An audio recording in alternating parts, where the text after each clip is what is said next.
Good morning. Welcome back to another episode of the Red Chip Poker Podcast. I'm your host, James Splitsuit Sweeney, joined by Chris Warren. Chris, I want to talk about food today.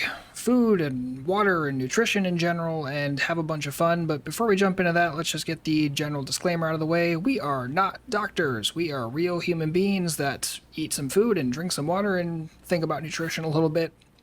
These are really just our kind of personal opinions on this stuff.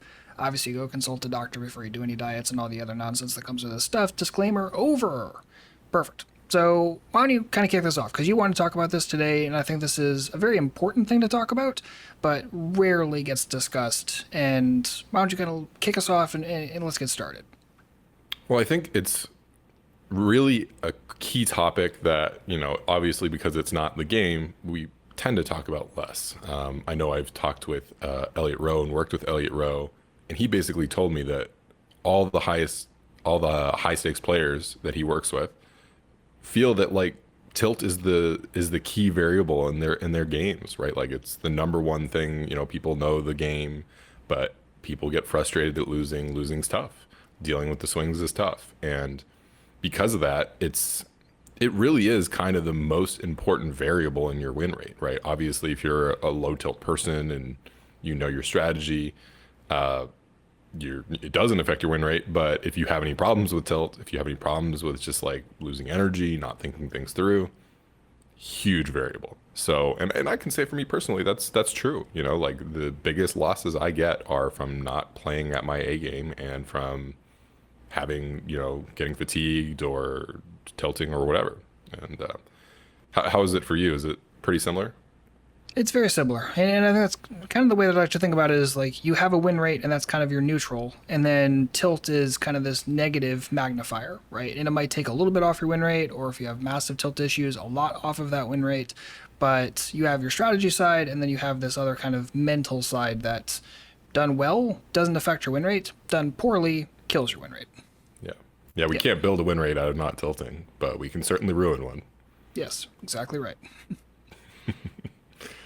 Yeah, so I guess the thing I would say is I believe nutrition and even a lot of factors of health they're sort of unsolved at the moment. Like I know we have a lot of science and people are looking into things, but my impression, just based on trying to use sort of like long-term principles and examining things at a high level, things are just changing rapidly.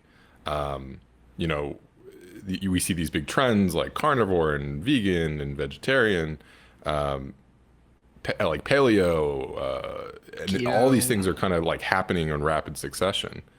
And to me, that indicates an area where we're still learning a lot. And I don't think there's like really reliable information on exactly how you should be eating. I think there's lots of interesting data points, but I don't know, like it's not like I have a solver type of thing is how I feel about it. How do you feel about it? Kind of the same thing. And honestly, this is one of my biggest frustrations with nutrition is the information just seems to go back and forth, right? Even something as simple as, is an egg good for you? I mean, we go from eggs are great for you to eggs are terrible for you to eggs in moderation are okay, and then right back and forth through the pendulum. And it's just like, okay, if we can't come up with are eggs okay for you, then what the hell are we doing here? And like, it was pretty much getting to the point where I was like, all right, well, I'm just going to have to feel this out on my own because I cannot rely on just basic scientists to agree on this. And if that's the case, then like, I have to just kind of focus on what my body does well and what it doesn't do well and make decisions and strategize accordingly. Yeah, I feel exactly the same way. When you're in an environment where information is really developing, and this is exactly the way I approached being a professional poker player in 2005, was you have to be very self-reliant. And I think the reason for that is because, even the very smart people you might get information from, you need to sort of filter and understand that they may be making wrong assumptions or very off base on something. And with that in mind, it's like you have to be able to apply your own personal experience. A good example would be like when we were learning poker in 2005, 2006, and the game, there were no solvers. It was all notepad.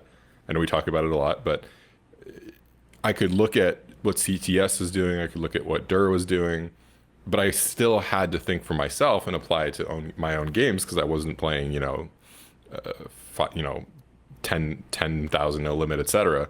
And the things that they would do were not necessarily applicable. And I think that's a very good analogy for what's happening in nutrition, where we don't know if an egg is good or not, right? It may be bad for you, it may be great for someone else, and you just have to be able to take that into account. And so when we go out there and we see all these people pitching a diet, it's like, you know, keto is the solution to all your problems, and just understand there's probably like a missing context.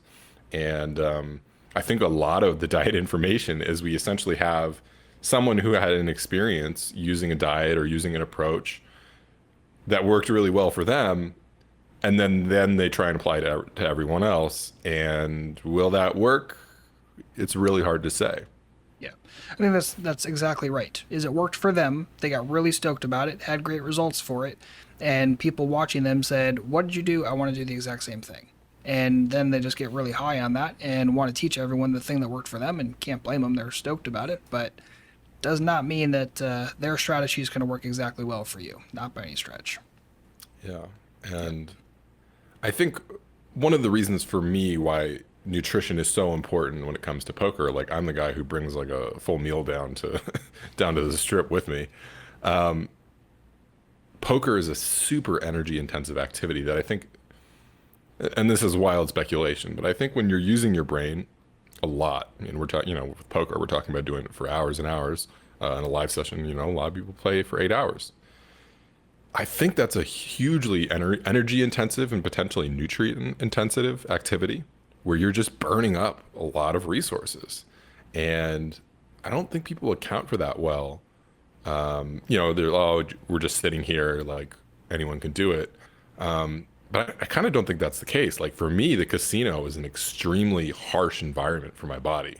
There's just like lots of sounds, there's lots of like electricity, and there's just like so many people. It's really, for me, it's very intense. I'm sure some people feel differently, but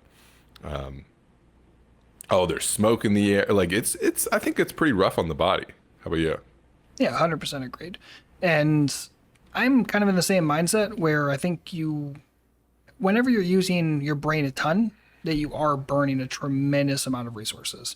And unclear exactly what kind of resources those are, but I mean, I look at people that work like a traditional 9 to 5 in an office environment where a lot of their day is kind of spent socializing. They don't seem to be tired at the end of the day, right? They seem to be like energized and ready to rock and roll and head out to the bar for drinks afterwards, in a maybe post-COVID environment, whatever. But for you and I mean, it's not uncommon for us to be behind a computer for 10, 12 hours straight. And I don't know about you, but at the end of the day, I am completely wiped. I could go play cards at the end of that day and probably going to be capped at like a 4 or 5 hour long session, especially after a work day. Yeah. If that's all I'm doing that day, I can get to 6 to 8 hours. But if it's after work, I can't do it. I'm like completely burnt. Yeah, I pretty much experienced the same thing. It's just like, even though you're sitting and doing a thinking activity, it can be very tiring. Yep. And I suspect, so wild theory warning again, there's something about the brain like using a lot of energy. And I think the two channels of energy we kind of know about are basically sort of glucose based. This would be like carbs and sugar and things like that. And keto, or I guess ketogenic, where you're just kind of like running off of fat fuel. And I think that kind of plays a big part, like we know, I think keto tends to be superior for like, super endurance athletes. So, and I know you've experimented with keto. So that's something I think to really consider as a poker player, is that can you get more long-term sustained energy by, focusing on a sort of fat oriented, keto oriented diet.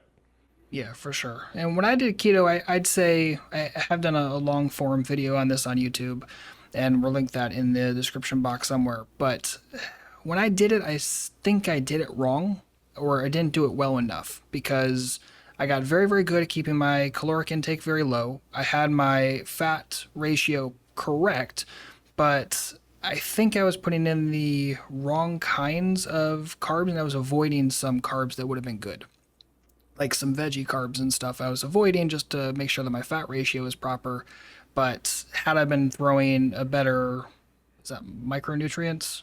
Hmm. Micronutrient from a better carb, I think would have done better for me. And maybe the ratio wouldn't have been, I think I was doing like 70, 20, 10. Maybe the ratio would have been closer to like 65 fat. That could have actually worked way better. I lost a tremendous amount of weight. And for some people, that's the goal, but I was really trying to lose some weight, test some discipline, and see if I could optimize kind of my overall being. And I think I did pretty well. I did very well on weight loss. I mean, I got down to like 140, and at that point, I'm like, I gotta stop this. I dropped to one. I dropped to 140 like super fast, and I was Yeah. like, it's kind of scary. I really should be at like 170, 175. So to drop to 140, and really I could have kept dropping. I felt like I'm like, I don't think this is right. But energy was like super high, and other than a little bit of like depressive spells that was maybe a little higher than normal, my overall energy levels were like stupid high considering how little I was putting into my body. Yeah. So I think in society, we have a lot of like preconceived notions about what we should be trying to do with diet and health right now. And there's an immense amount of focus on weight loss. And in my opinion, I mean, there is very good data on weight loss. It makes sense why we're focused on weight loss, as societies in general become more and more obese, because there's a correlation with all cause mortality. That said, I think we tend to overassume that connection with like calories and things like that. And for me, I'm much more focused on like energy and well-being. And say, for example, if I do get maybe more heavier than I think I should be for a while, as long as I'm testing out an idea and I'm not locked into this long term, I think I'm pretty okay with that. I think the big risks with being overweight is like the stress on your heart. And so it's a really good example of something that I think is just assumed to be true, that like, oh, you should be watching calories and this type of thing. And for me, I'm hesitant to say these things are definitely true. And I think one of the things I really think about is actually what are the health and nutrition principles that you can really rely on that aren't sort of reliant on the current meta and like, what trend is happening, right? And so I guess maybe I'll just go over a few of these to start. And I think number one is that understanding health and nutrition is a multivariate problem. And so if you imagine this like one of our solvers where we're adding in multiple bet sizes and things like that, for me, what that means is that as you start changing things, sort of like what James talked about with keto, you can quickly, the problem is more complicated than just change this one variable, do this one thing. Things are interconnected. And you can experience different, you might have a keto diet that totally works and one that totally fails. And it might just be a couple things, but seemingly unrelated. It could have been due to stress, or it could have been due to something totally external to that. Does that kind of make sense? Makes total sense. And I think that's part of the issue in the complexity of this kind of thing of testing anything in your nutrition especially because you have to have your goals. What am I making any changes to my nutrition for? Like, you should be doing so with some sort of goal in mind. Agreed. And the, it's kind of like poker, where there's a lot of things where you can make a good decision, but get a bad outcome. And in nutrition, maybe you made the right nutrition change, but some other thing happened in life, and you're saying, okay, I really want to make sure I have high energy levels, but it's a really, really high stress time in your life right now. So the nutrition thing changed. That was actually positive for you. Life got hard, means your energy is not where you want it to be, and all of a sudden you think the nutrition change was the failure point. Totally. It's very, very complex, and I think that's, I said it multiple times when you and I talk off mic, like, you're kind of in a very, very blessed position in this respect because you're a single guy. You have all the time in the world to mess with this kind of stuff to whatever extent. And you also don't have to worry about like feeding a family and eating with a family, right? Because as soon as you start adding those extra layers of complexity in there, then the question is, do I want to cook 2 meals? Yep. Do I want to have my wife cook me multiple meals? Like that seems weird. How much am I willing to put in like food prep or, food purchasing in general? Do I have the money to afford these things and all these other considerations? So you're in an interesting position, but it is, I think, important to understand like where you are in life monetarily and family wise and all these kind of things is definitely going to factor in. So like you almost have to be like even softer with yourself as you have these extra layers of complexity. I could not agree more. And like exactly like James said, like actually, I think a lot about nutrition as James is hinting at, and have over the years, and I've talked to a lot of people about it. And one of the biggest constraining factors is people who are married, where like food is a combined ritual between the two people, and you can't just go in and totally blow it up. And yeah, like I just think, and I think that's important. Like it's exactly the same way we would help someone build a poker strategy. We don't just go in and say, all right, this is the ideal strategy, play these hands, play GTO, off you go. That's not what we do. We take what you're already doing, we try and figure out where your understandings are at, and we build around that, right? And I think nutrition really should be the same way. With that in mind, I do think there are some high level principles, but I think what James said is really accurate. It's like you don't need to be totally extreme.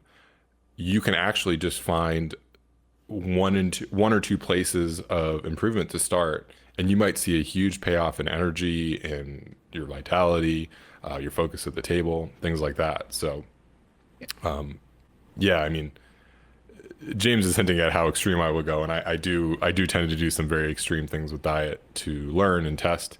But just with those things in mind, I actually don't think some of the easy things are that complex.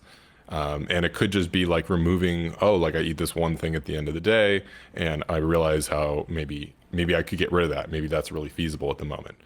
Then you see where you let things go for a while, and you see where you end up. So, yeah, I'm a huge fan of just iterative improvement and very non-elitist, right? Because it's just, I actually think the state of the food in the world is that it's all kind of screwed up, right? You can get like wild caught fish and they have crazy stuff going on in the oceans. It's like, you have to have a mindset that's okay without perfection.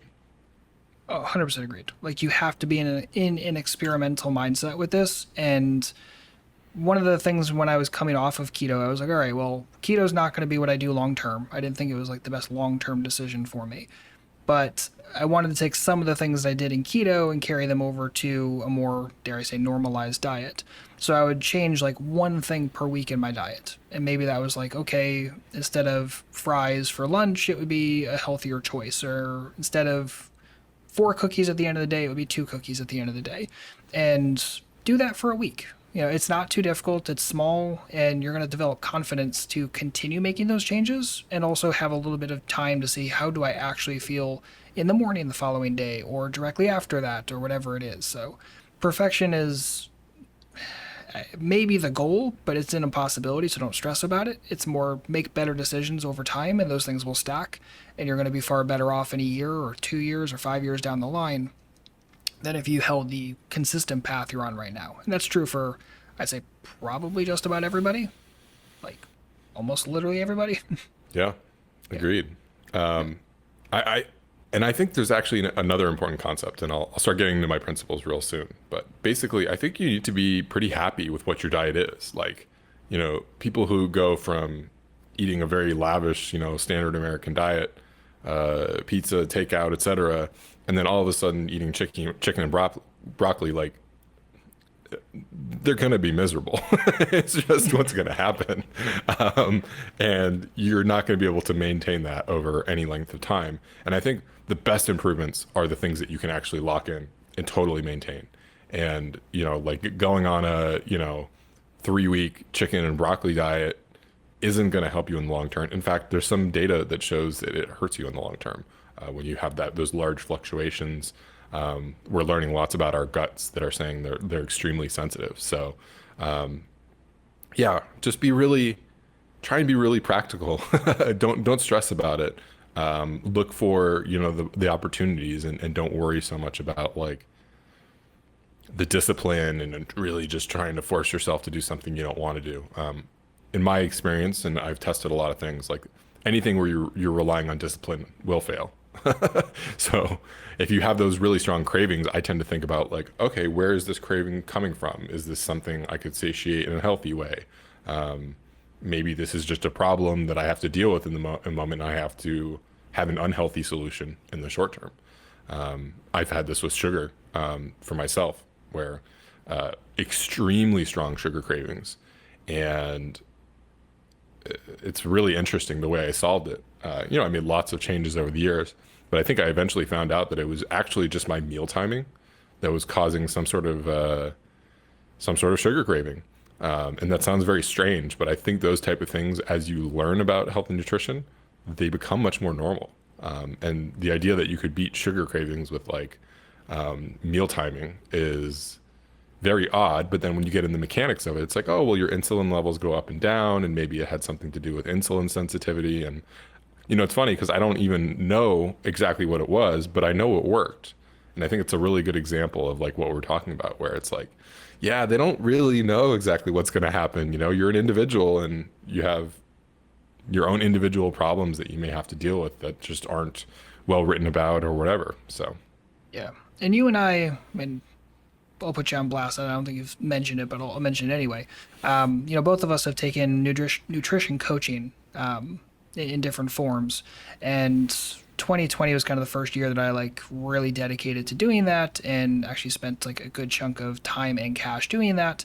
And I find that to be one of the more worthwhile investments you can make in life, because buying, let's just say that functionally maybe buys you an extra 1 or 2 years of life.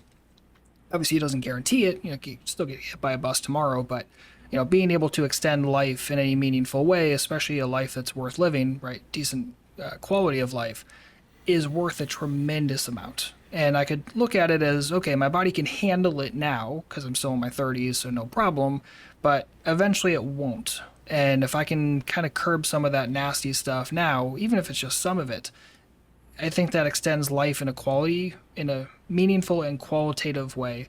That's 100% worthwhile. So even if you're like, okay, well, I don't really have like spare cash to spend on that kind of stuff, like not a problem in the slightest, you can still make one better decision per day for a week. And it doesn't. No one's even talking about buying the most expensive meats in the entire world that are ultra organic and fed a diet of fish and whatever. Like, that's not what we're talking about. Like, mild changes can go a long way. But if you do have some money to invest in it, be it at a dietary level, at a coaching level, whatever it is, I think that can go a very, very long way. And you're going to thank yourself 20 years down the line, I think, rather than not. Because it's either you spend the money and the time now, or you spend a lot of money later down the line trying to dig yourself out of a health issue. And that sucks. That sounds terrible. well, and I'll tell you, I think people even think that these things are much longer term than they are. I think a lot of these things tend to impact you in the short term, in the medium term. And while it may not, say, cut years off your life in a noticeable way, it can reduce the quality of your life. And I think the thing that I've seen is that with high performance people, the correlation between caring a lot about their diet and there's some exceptions of like, oh, like Warren Buffett eats McDonald's or Dairy Queen, so he tells us. The people who really get to the top tend to care about diet. There's an unbelievable correlation. And I just think for me, my personal experience is the quality of life when I really lock in an improvement is measurably better, incredibly worthwhile. And I can say for myself, having been on this journey for a while, I don't really get sick anymore. I don't have to go to the doctor for much, and it's really just preventative. And I mean, that's worth money when you look at the if at least if you're in America, like the healthcare is not great. It's getting really expensive. You want to be able to avoid that type of thing. So even just like having your bones be denser or something like that, like the multivariate impacts that you can have on your quality of life are pretty wild. So that's the pitch for doing it. But Yeah. All right. So we've kind of gone on the, dare I say, the marketing side of this, the pitching this is something that's worthwhile, but it honestly 100% is. I'm not pitching anything. I got nothing to fucking sell you. Yeah. But kind of talk us through your principles now, because I think the principles are a really important thing, and maybe they're going to meld perfectly for some people, maybe not. But kind of where are you thinking about nutrition at the principle level? Yeah. And so for my principles, really, these are just things that I picked up over the years that I think have an undeniable correlation with good. That doesn't mean they'll apply to everyone. That doesn't mean there won't be like exceptions, but using this as a guiding light, I think is just really powerful, and you can apply it to almost any diet approach. And so number one, I would say, is just avoid as many chemicals as you can. So this would be anything like, obviously eating organic, or even avoiding things that are in packages and things like that, because anytime you have something that's shelf stable, typically that's being done with some sort of chemical process. It's not always the case. Obviously, you can do some organic canning and things like that, but for the most part, when you look at something that's like on a shelf in a store and it could have been there for like a couple months, that's something that's been leveraging chemicals to accomplish that. And even if it's quote unquote organic, in my experience, there are some negative consequences with that. So, yeah, get any chemicals you can out of your diet, and I would say out of your life in general. So this would be like things like, if you use really toxic cleaning chemicals, or you like makeup, anything that you're sort of putting on your body, just reducing them to whatever level you can. Obviously, like we use chemicals everywhere. So it's like when you first start thinking about this, it's wild. But like, for example, the shirt I'm wearing is an organic cotton shirt. And so you can buy shirts and things that just don't use chemicals and things like that. So there are people out there are companies out there that do this. And I think it's actually a really powerful thing to support too, because money has a very powerful influencing factor in this world. So when you support things that are healthier for us, like you make it more viable for businesses to support that. So I'm a huge fan of that. Just reducing any chemicals you can out of your life, out of your diet. Very straightforward, and something you can easily improve over time. Yep, 100%. What else? So the next one would be really just try and eat as fresh as possible. And again, going back to that shelf stable thing, if you have the option to eat a freshly made hummus at your store versus the one that's been packaged and processed, get that. And I think there's something here about the nutrients and the way they survive and last over time.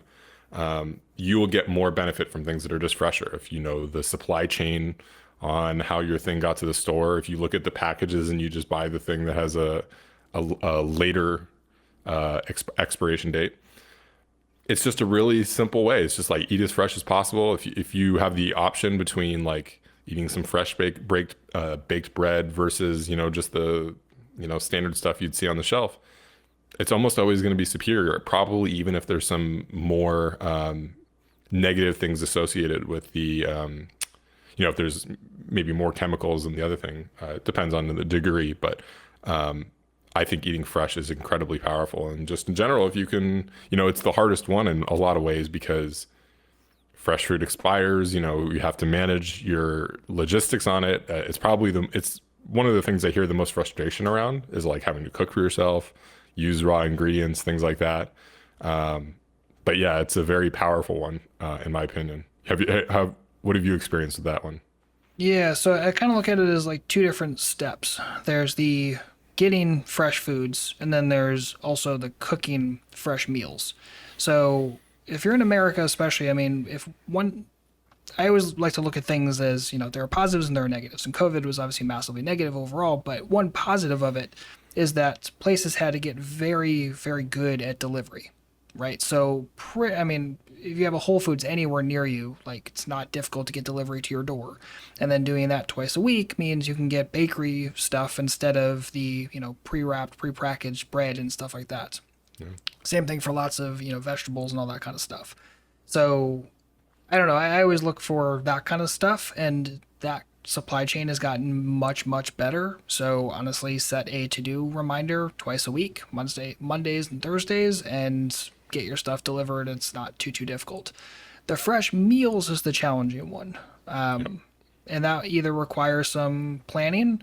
So my wife and I, for the last couple of weeks, have tried to do better with meal prepping. So I'll make like a week's worth of sandwiches and stuff, chicken sandwiches and stuff on like Sunday night. So that way I have that ready to rock and roll for the week. It's easy to take into the office. It's easy for her just to heat it up. And, with a baby in her arm, it's much, much faster for her. So kind of a win-win all the way around, but it takes some extra work. And, again, this is one of those benefits where you talked about earlier, like you're a single guy. So not as difficult for you. You eat when you want to and how you want to. With a family, this is more challenging. So you might have to be a little bit more proactive in your planning. But, even if you're just doing it for one meal out of the week, maybe it's your lunch or maybe it's just pre-making breakfast, whatever. Whatever meal is actually the biggest pain in the ass is the one you should start with. It'll help a tremendous amount. And for a while, it was actually dinner in our house, just because I wake up at 4 in the morning, I work until like 3 in the afternoon, and by the time that I get home, I'm not really particularly ready to cook a meal.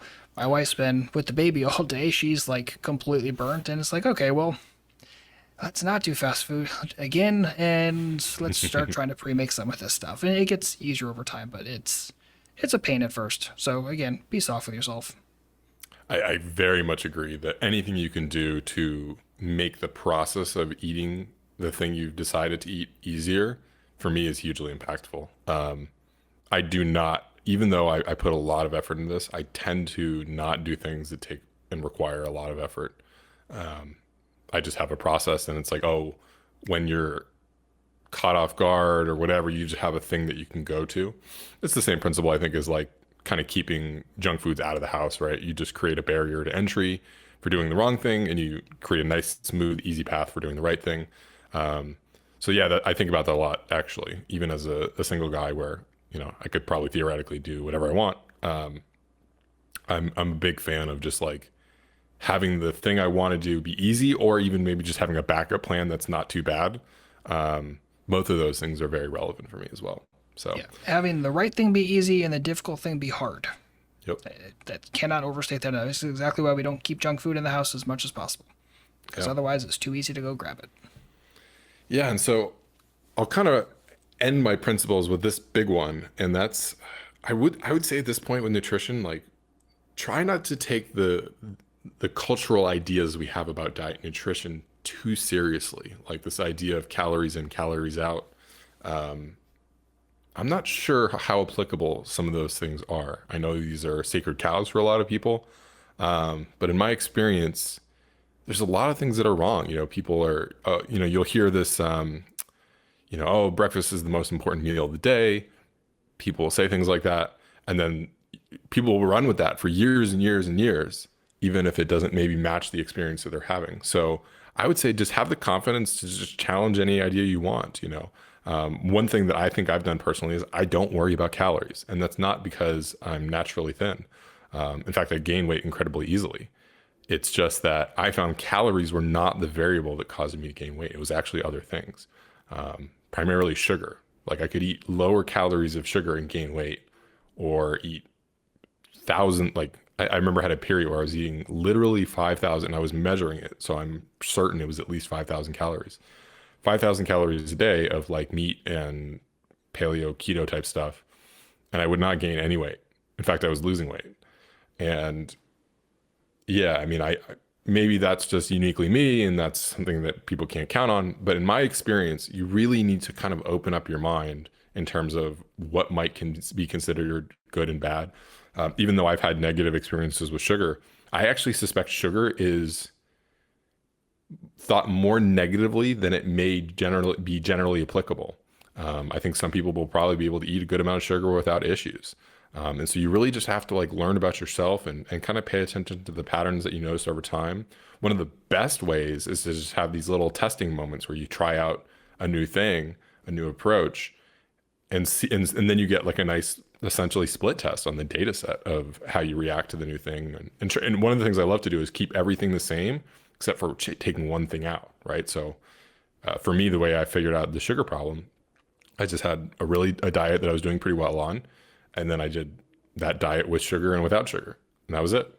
And over time, you kind of, and you may have to do a couple rounds of it, but just kind of figured out like, okay, well, it's literally the sugar. It doesn't seem to be anything else.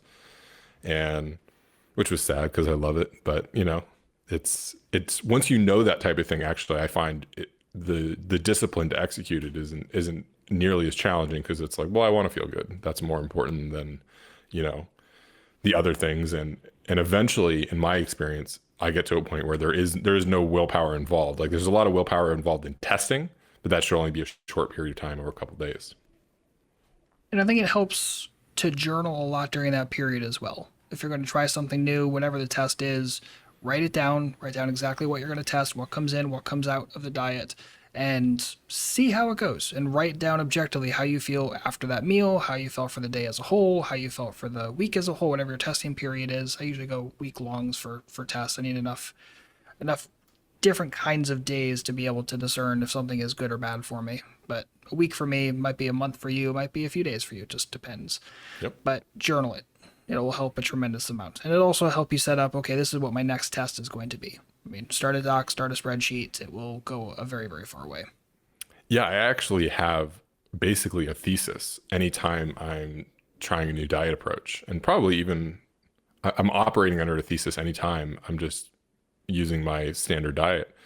And that's because I think, it really is important to learn about this because if you're in an environment where the information is either asymmetric or just not that great, you need to have a theory about what's happening, and just having that kind of like top down, okay, like this is how I think about things. I think it's all about nutrients for me, or I think it's all about, avoiding this, or maybe it's about allergies, like just kind of exploring these ideas. It's something that's very poo-pooed in society. Like people, I don't think they like people having theories about diet. I know online people get very fighty about like, oh, saturated fat is terrible for you. No, saturated fat is necessary. It's like they get very invested in these arguments. But in my opinion, it's just like you want to really have an open mind in terms of what could have an impact for you. And I think essentially a lot of our modern health problems are probably connected to diet because it's one of the most universal variables. And we know the food quality has been dropping. So yeah, just, like there may be new solutions that didn't exist in the past as well. Right. And having that open mind and theory, and, I could go on and on about my wild theories that I always tell James. Actually, I'll give you the best one. It's the most fun because I think my biggest pitch against the calories in, calories out model, and the calories in model would be like, oh, your body burns a static, say, 2,200 calories per day, and to lose weight, you need to eat 2,000 calories per day. My pitch against that would be, well, we know how many calories, or there's a theorized calories per pound, which is somewhere between 3,500 and 7,000 calories. And we have great examples all over Reddit of people, getting on keto or doing a new diet, and then they go from like 350 pounds to like 200 pounds in like a year, right? Yeah. And if we do that math out, right, 7,000 calories times 150 pounds, all right, let's just do that. It is 1,050,000 calories.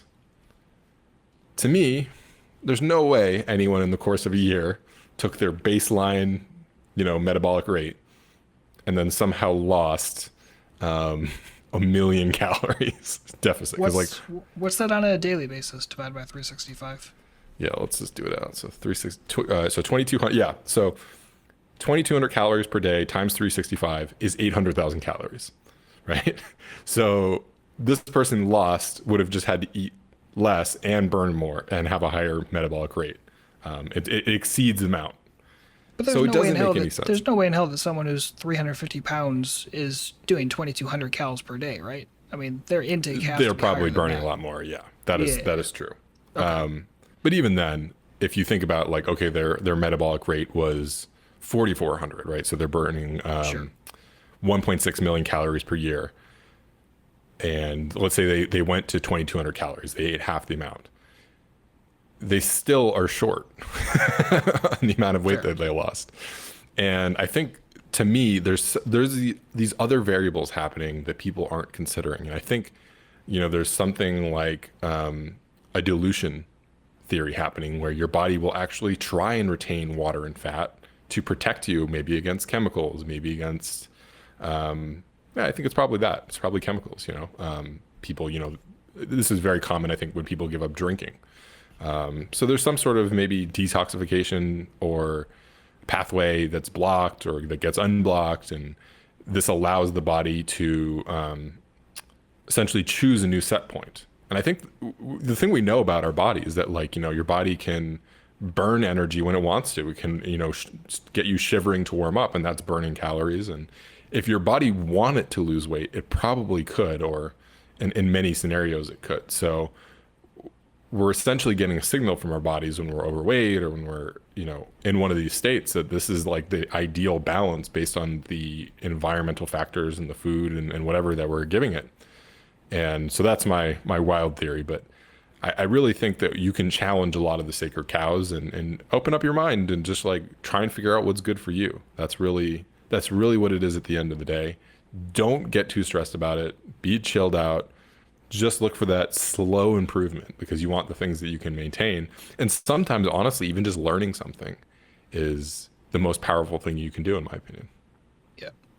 Yeah, that's exactly it. And having the open mind to experiment, I think, is really important. And that's why I've done keto multiple times, is just experimenting. And why I've done weird things with my sleep schedule and weird things with work schedules and weird things at the poker table as well. I mean, it's just, you have to have this like open mind, scientist mindset, because a scientist doesn't make a hypothesis and then go on life tilt when their hypothesis is wrong, right? I mean, they're like, all right, cool, I learned something, and then they make a better hypothesis in the future. It's simple. They're supposed to actively try and disprove it, I believe.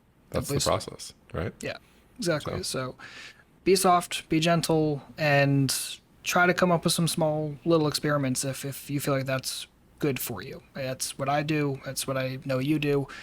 And if you want to chit chat or kind of drop anything that you're doing and you want to share in the Discord, you can always do so at redshippoker.com/Discord. Jump over, enjoy, and let us know kind of what you're doing right now. Or if you're like, you guys have no idea what you're talking about, wide open to that too. Excellent. Chris, any last minute points or thoughts? I'm all set over here. Me too. Excellent. Awesome. Well, thank you so much for hanging out today. Thank you so much for listening, and we'll see you back next week with a brand new episode. In the meantime, good luck out there and happy grinding.